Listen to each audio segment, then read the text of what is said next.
The Book of Psalms, Psalm 78.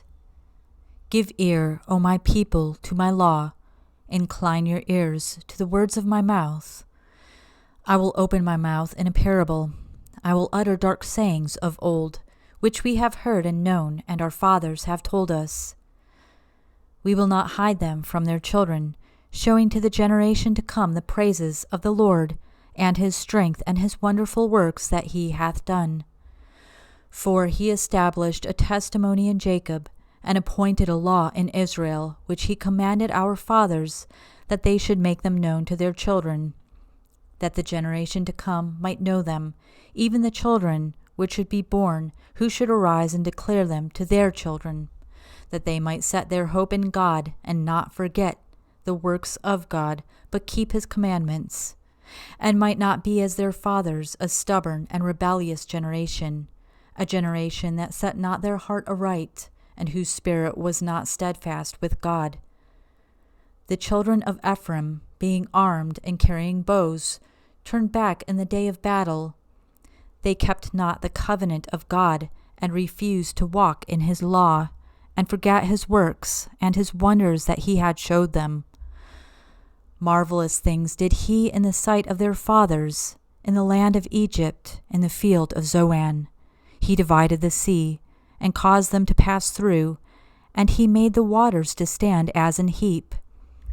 In the daytime also he led them with a cloud, and all the night with a light of fire. He clave the rocks in the wilderness, and gave them drink as out of the great depths. He brought streams also out of the rock, and caused waters to run down like rivers.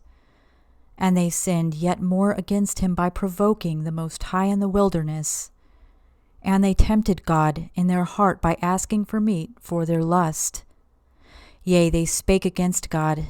They said, Can God furnish a table in the wilderness? Behold, he smote the rock that the waters gushed out, and the streams overflowed.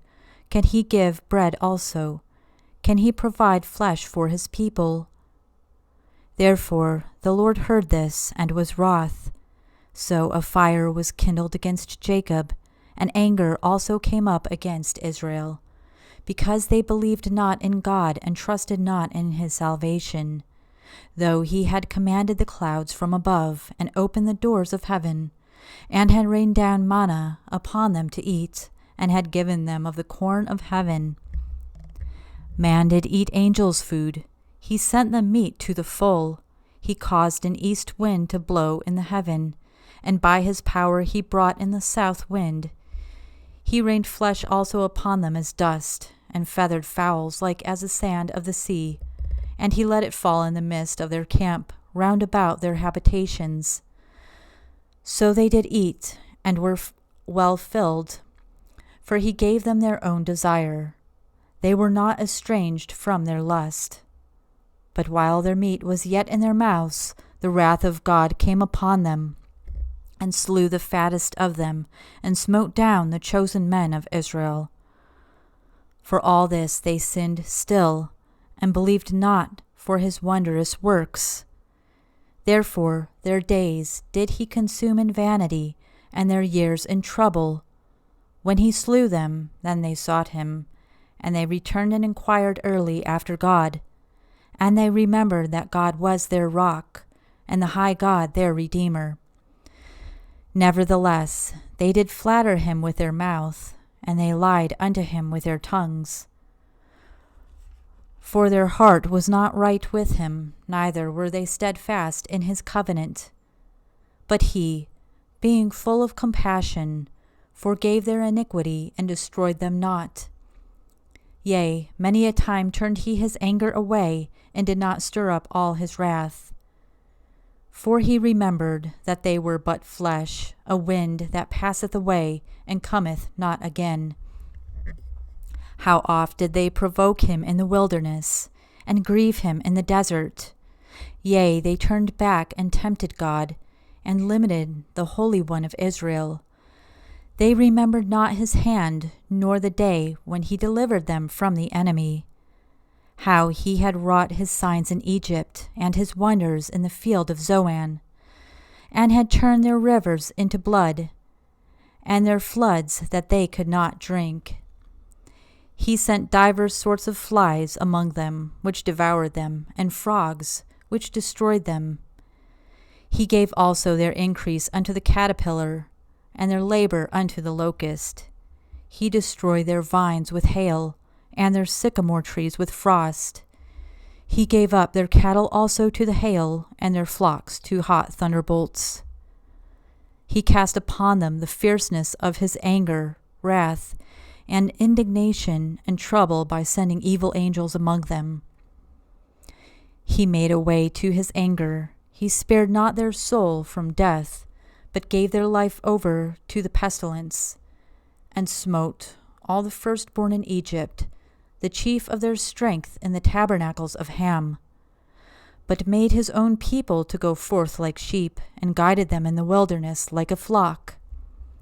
And he led them on safely, so that they fared not, but the sea overwhelmed their enemies.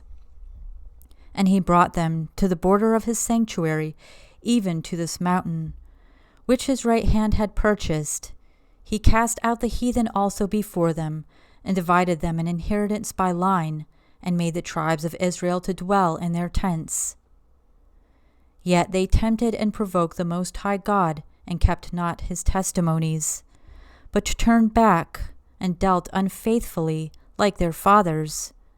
They were turned aside like a deceitful bow, for they provoked him to anger with their high places, and moved him to jealousy with their graven images.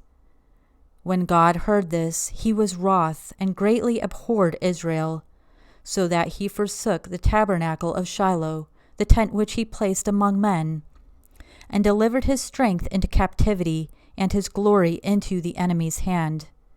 He gave his people over also unto the sword, and was wroth with his inheritance. The fire consumed their young men, and their maidens were not given to marriage.